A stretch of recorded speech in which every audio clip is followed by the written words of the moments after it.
Ladies and gentlemen, we're talking today about a headline that's shaping the future of technology. Will the US and China build walls around AI?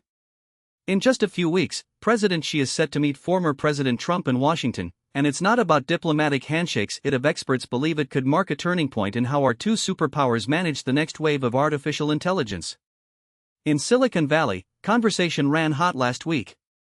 New headlines from the New York Times and Axios highlighted that Maze and Dragon alike are building parallel AI laboratories. Chinese firms like Z.AI and Moonshot AI have launched open-weight models that, according to analysts, rival the best of the West. Patron, but at a fraction of the cost, underscore what the world loves about OpenAI. 1. The models are free to pull data from. No license is needed for DOI markers. 2. Innovation happens faster, because anyone can train. 3. Competition drives prices down. But that same openness is now being eyed through a security lens. A number of insiders within the Trump administration are pushing for new restrictions on foreign AI.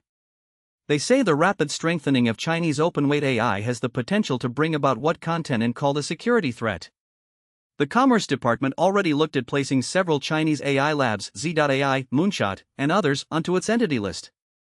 If a lab ends up on the list, American companies would need a license to import them, or they'd be blocked entirely. It's not just the Commerce Department. The National Security Agency and the White House Office of the National Cyber Director considered, last year, releasing an advisory that would effectively scare away firms from Chinese AI. These moves would mirror early 2022 decisions to protect Air Force-grade radar systems, but applied to software instead. The conversation inside the government has few.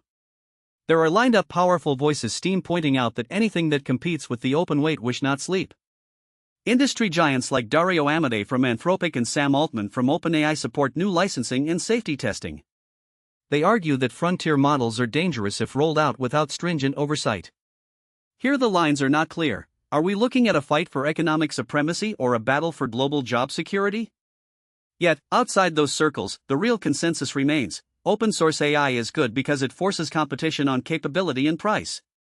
Even Bill Gurley, the Teachable Moments VC, feed 2 months ago, wrote that lobbyists that do have a strong position that will cause the law that will liberplate L.OG to grow crit. He has not stated a relevant CM mobile. SDSG or not? In the end, we see two divergent paths: restriction as a defense against perceived national security risks, and the global open source culture that drives innovation. The former, an approach that could effectively create merry for Chinese and US labs alike, runs the risk of stalling industry movement. The latter, imposing FATA forces, manufacture yes to revolve, and preferably re-attention please.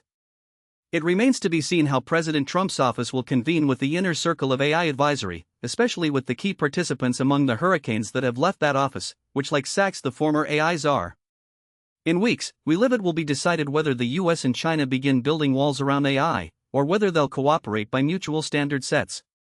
Until then, we keep listening to the public policy negotiations that will shape how quickly any new generation of AI will roll intimacy with society. Thank you for listening. Please share your thoughts on whether you think the United States should restrict Beijing's AI or if globalization is the way forward.